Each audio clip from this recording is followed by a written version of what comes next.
ನಮಸ್ಕಾರ. ಬಿರುಗಾಳಿ ವಿಶೇಷ ಕಾರ್ಯಕ್ರಮಕ್ಕೆ ಸ್ವಾಗತ.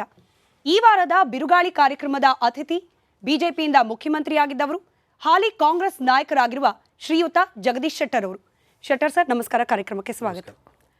ಕಾಂಗ್ರೆಸ್ನಲ್ಲಿ ನೀವೆಷ್ಟು ಒಗ್ಗಿದ್ದೀರಿ? ಕಾಂಗ್ರೆಸ್ ನಿಮ್ಮನ್ನು ಎಷ್ಟು ಒಗ್ಗಿಸಿಕೊಂಡಿದೆ? ನೋಡಿ, ಇದು ಒಗ್ಕೊಳ್ಳುವಂಥದ್ದು ಪ್ರಶ್ನೆ ಅಲ್ಲ.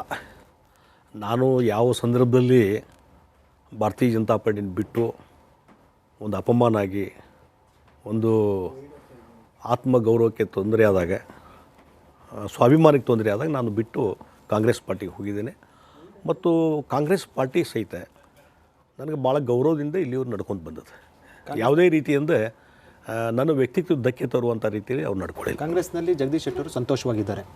ಡೆಫಿನೆಟ್ಲಿ ಸಂತೋಷ, ಸಮಾಧಾನದಿಂದ ಇದ್ದೇನೆ. ಸ್ವಾಭಿಮಾನ, ಆತ್ಮಗೌರವ ಅಂದರೆ ರಿಪಬ್ಲಿಕ್ ಕನ್ನಡದ ಮೂಲಕ ಅಂದರೆ ಇಲ್ಲಿವರೆಗೂ ಕೂಡ ನೀವು ಸಾಕಷ್ಟು ಕೂಡ ಆ ಸ್ವಾಭಿಮಾನಕ್ಕೆ ಎಂದೂ ಕೂಡ ಧಕ್ಕೆ ಬಂದಾಗ ಜಗದೀಶ್ ಶೆಟ್ಟರ್ ಒಂದು ಕ್ಷಣ ಕೂಡ ಯೋಚನೆ ಮಾಡೋದಿಲ್ಲ. ಈ ಆತ್ಮಗೌರವ, ಸ್ವಾಭಿಮಾನಕ್ಕೆ ಧಕ್ಕೆ ಆಗಿದ್ದಂಥ ಏನು ವಿಚಾರ ರಿವೀಲ್ ಮಾಡ್ತಿರತ್ತವ? ಏನಿಲ್ಲ, ನಾನು ಈಗಾಗಲೇ ಅದ್ರ ಬಗ್ಗೆ ಸಾಕಷ್ಟು ಚುನಾವಣೆ ಸಂದರ್ಭದಲ್ಲಿ ಯಾವ ಹಿನ್ನೆಲೆಯಲ್ಲಿ MLA ಒಂದು ಟಿಕೆಟ್, ಯಾಕಂದರೆ ನಾನು ಕೋರ್ ಕಮಿಟಿಲಿದ್ದೆ, ಎಲೆಕ್ಷನ್ ಕಮಿಟಿಲಿದ್ದೆ, ರಾಜ್ಯದ ಸಂಘಟನೆಯಲ್ಲಿ ಇದ್ದೆ. ನಾನು ಲೀಡರ್ ಆಫ್ ಅಪೋಸಿಷನ್ 2 ಟೈಮ್ಸ್ ಆದಾಗ ಇಡೀ ಪಕ್ಷವನ್ನು ಸಂಘಟನೆ ಮಾಡಿ ಬೇರೆ ಬೇರೆ ಕ್ಷೇತ್ರದಲ್ಲಿ, ಎಲ್ಲಿ ಕ್ಷೇತ್ರದಲ್ಲಿ MLA ಕ್ಯಾಂಡಿಡೇಟ್ ಇಲ್ಲ ಅವ್ರನ್ನ ಐಡೆಂಟಿಫೈ ಮಾಡುವಂಥ ಕೆಲಸ, ಇವನ್ JB ತಾಲೂಕು ಪಂಚಾಯತಿ ಎಲೆಕ್ಷನ್ವರೆಗೂ ಹೋಗಿ ಸಂಘಟನೆ ಮಾಡುವಂಥ ಕೆಲಸ ಮಾಡಿದ್ದೇನೆ. ಈ ರೀತಿ ಕೆಲಸ ಮಾಡಿದಂಥ ಒಬ್ಬ ವ್ಯಕ್ತಿಗೆ ಮತ್ತು ನೂರಾರು ಜನರಿಗೆ ಟಿಕೆಟ್ ಹಂಚುವಂಥ ಒಂದು ಇದರಲ್ಲಿ ವ್ಯವಸ್ಥೆಯಲ್ಲಿದ್ದಂಥ ವ್ಯಕ್ತಿಗೆ ಒಂದು MLA ಟಿಕೆಟ್ ಕೊಡೋದಿಲ್ಲ ಅಂತಂದಾಗ ಯಾವ ರೀತಿ ಶಾಕ್ ಆಗಿರ್ಬೋದು ನೀವು ಅರ್ಥ ಮಾಡ್ಕೊಂಡು. ನಿಮ್ಮ ಪ್ರಕಾರ ಏನು ಕಾರಣ ಇರಬಹುದು ನಿಮಗೆ ಟಿಕೆಟ್ ಕೊಡ? ನಾನು ಅವತ್ತು ಹೇಳಿದ್ದೀನಿ, ಯಾಕಂದರೆ ಬಹುಶಃ ಈಗಾಗಲೇ ಕರ್ನಾಟಕ ಜನತೆ ಇದನ್ನು ಕೇಳಿ ಸಾಕಾಗಿರ್ಬೋದು. ಕೆಲವೊಂದು ವೈಯಕ್ತಿಕ ಹಿತಾಸಕ್ತಿ ಸಲುವಾಗಿ ರಾಜ್ಯ BJPಯಲ್ಲಿ ಕೆಲವು ವ್ಯಕ್ತಿಗಳು ತಮ್ಮ ಹಿತಾಸಕ್ತಿ ಕಾಪಾಡೋ ಸಲುವಾಗಿ, ಕೆಲವು ವ್ಯಕ್ತಿಗಳನ್ನು ಬೆಳೆಸೋ ಸಲುವಾಗಿ, ಕೆಲವರು ಅಂದರೆ ಯಾರು ಶೆಟ್ರೆ? ನಾ ಹಿಂದೆ ಹೇಳಿದಿಲ್ಲ, ಡೈರೆಕ್ಟ್ ಆಗಿ ಹೇಳೋರು ಅಲ್ಲ ಡೈರೆಕ್ಟ್ ಹೇಳಿದಿಲ್ಲ, ಹೇಳ್ಬಿಡಿ. ಡೈರೆಕ್ಟ್ ಹೇಳಿದಿಲ್ಲ. BL ಸಂತೋಷ್ ಆ್ಯಂಡ್ ಟೀಮ್ ಏನಿದೆಲ್ಲ ಕೆಲವೊಂದು ವ್ಯಕ್ತಿಗಳಿಗೆ ಪ್ರಾಮಿನೆನ್ಸ್ ಕೊಡೋ ಸಲುವಾಗಿ, ಅಥವಾ ಜಗದೀಶ್ ಶೆಟ್ಟರು ಒಬ್ಬ ಇನ್ನೊಬ್ಬ ಲಿಂಗಾಯತ್ ಲೀಡರು, ಹೀಗಾಗಿ ಆ ಲಿಂಗಾಯತ್ ಲೀಡರ್ನ ಒಂದು ರಾಜಕೀಯವಾಗಿ ಮುಗಿಸ್ಬೇಕು. ನಾನೀಗ 6ನೇ ಸಲ 7ನೇ ಸಲ ನಿಂತಿದ್ದರೆ, 7ನೇ ಸಲ ಆರಿಸಿ ಬಂದಿದ್ದರೆ ಸೀನಿಯರ್ ಮೋಸ್ಟ್ ಲೀಡರ್ ಮತ್ತೊಬ್ಬ ಯಡಿಯೂರಪ್ಪ ಅಂತ ಸ್ಟ್ರಾಂಗೆಸ್ಟ್ ಲೀಡರು, ಎಲ್ಲರೂ ಕೂಡ ಮೆಚ್ಚುವಂಥ ನಾಯಕ, ರಾಜ್ಯ BJPಯಲ್ಲಿ ಪ್ರಭಾವಿ ನಾಯಕ. ಅವರು ಮನಸ್ಸು ಮಾಡಿದರೆ ಜಗದೀಶ್ ಶೆಟ್ಟರ್ ಟಿಕೆಟ್ ಕೊಡ್ಸೋಕೆ ಆಗ್ತಿರಲಿಲ್ಲ. ಅಷ್ಟು ಅಂದರೆ ಅಷ್ಟು ದುರ್ಬಲ ಆಗಿಬಿಟ್ಟಿದ್ರು ಯಡಿಯೂರಪ್ಪ ಅವರು. ನನಗೆ ಗೊತ್ತಿಲ್ಲ, ಅವರು ಪ್ರಾಮಾಣಿಕ ಪ್ರಯತ್ನ ಮಾಡಿದ್ದೀನಿ ಅನ್ನುವಂಥದ್ದನ್ನು ಅವ್ರು ಹೇಳಿದರು. ನೀವು ಒಪ್ತೀರಾ? ನೋಡ್ರಿ, ನನ್ನ ಮುಂದೆ ಪ್ರಯತ್ನ ಮಾಡಿದ್ದಾರೆ, ಆದರೆ ಇದು ಯಾಕಾಗಿಲ್ಲ ಅನ್ನುವಂಥದ್ದು, ಇನ್ನೊಂದು ಸ್ವಲ್ಪ ಎಫರ್ಟ್ಸ್ ಮಾಡ್ಬೋದಾಗಿತ್ತು ಅನ್ನುವಂಥದ್ದು ಒಂದು ಕಡೆ ಇದೆ. ಆದರೆ ಎಫರ್ಟ್ಸು ಮಾಡಿಲ್ಲ ಅಂತಲ್ಲ, ಮಾಡುವಂಥ ಪ್ರಯತ್ನ ಅವ್ರು ಮಾಡಿದರು, ಆಗಿಲ್ಲ. ಸ್ಟ್ರಾಂಗ್ ಆಗಿ ಯಡಿಯೂರಪ್ಪ ಅವರು ಜಗದೀಶ್ ಶೆಟ್ಟರ್ ಟಿಕೆಟ್ ಕೊಡಲೇಬೇಕು, ಇಲ್ಲ ಅಂತಂದ್ರೆ ಪಕ್ಷಕ್ಕೆ ಹಾನಿ ಆಗುತ್ತೆ ಅಂತ ಸ್ಟ್ರಾಂಗ್ ನಾವೊಂದು ಹೈಕಮಾಂಡ್ ಮುಂದೆ ಹೈಕಮಾಂಡ್ ಮಂಡಿ ಊರ್ತಾ ಇರಲಿಲ್ವಾ?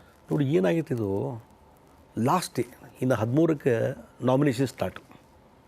ಇವರು 11 ಅಥವಾ 12 ತಾರೀಕು ನಮ್ಗೆ ಕಮ್ಯುನಿಕೇಟ್ ಮಾಡ್ತಾರೆ. ಅಲ್ಲಿಂದ ಪ್ರೊಸೆಸ್ ಸ್ಟಾರ್ಟ್ ಆಯಿತು.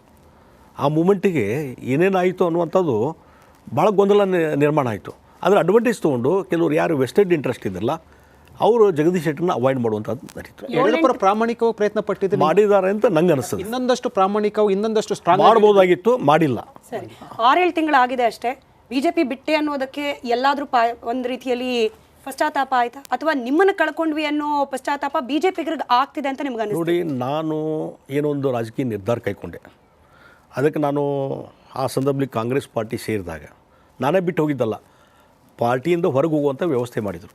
ಹೀಗಾಗಿ ಯಾವ ರೀತಿ ಒಂದು ಸ್ವಾಭಿಮಾನಕ್ಕೆ ಧಕ್ಕೆ ತಂದರು, ಒಂದು ಗೌರವಕ್ಕೆ ಧಕ್ಕೆ ತಂದರು, 30-40 ವರ್ಷ ರಾಜಕಾರಣ ಮಾಡಿದಂಥ ಸೀನಿಯರ್ ಇವ್ರ ಲೀಡರ್ನ, ಹೀಗಾಗಿ ಅಲ್ಲಿಂದ ಬಿಟ್ಟು ಕಾಂಗ್ರೆಸ್ ಪಾರ್ಟಿಗೆ ಜಾಯ್ನ್ ಆಗಿದ್ದಕ್ಕೆ ನನಗೆ ಯಾವುದೇ ಪಶ್ಚಾತ್ತಾಪ ಇಲ್ಲ.